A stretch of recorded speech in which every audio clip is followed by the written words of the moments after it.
Despite an international warrant for his arrest, Israeli Prime Minister Benjamin Netanyahu is traveling to Budapest today to meet Hungary's Prime Minister Viktor Orban. Areas of the city centre were cordoned off ahead of the visit, which is expected to last 4 days and is a sign of the close relationship between the two leaders. Hungary is a member of the International Criminal Court, but Orban has vowed to disregard the arrest warrant issued by the ICC for Netanyahu in November related to the war in Gaza.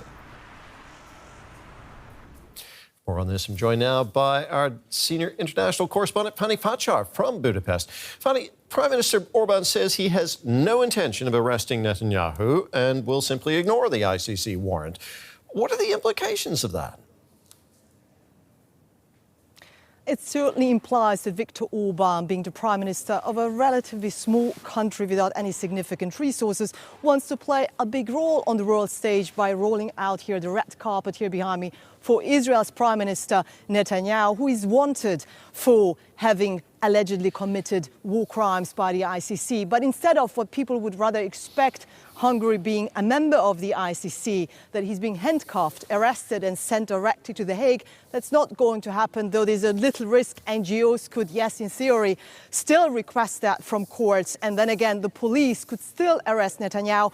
But that's very, very unlikely to happen after all. If you look at what happened to the state of democracy over the course of the past 15 years under Viktor Orban's rule, turning it into an illiberal democracy, it doesn't look like the police is going to regard any possible court orders if they may, but rather listen to what the government dictates. And that is to show the really unconditional support between Hungary and Israel. So this is exactly what we're probably likely going to see visualized here in Hungary tomorrow. Israel's Prime Minister Netanyahu is expected to arrive today, but the official ceremonies tomorrow morning with a military salute are supposed to start right here at the castle. Now, what is important to note here, of course, Viktor Orban is not the only one in the European Union who wants to host Israel's Prime Minister. In fact, the possibly incoming German Chancellor Friedrich Merz said on election night in February in Germany, after a phone call with Israel's Prime Minister Netanyahu, that he wants to find, quote, means and ways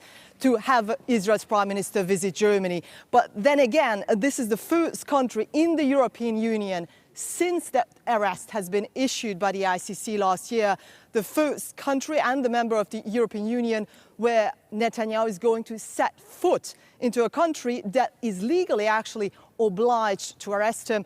But Hungary has other plans. Now, Israel's Prime Minister is planning to spend several days in Hungary, I understand, Fanny. This at a time when Israel is still waging war in Gaza and dealing with multiple crises. Why the extended visit to Hungary now?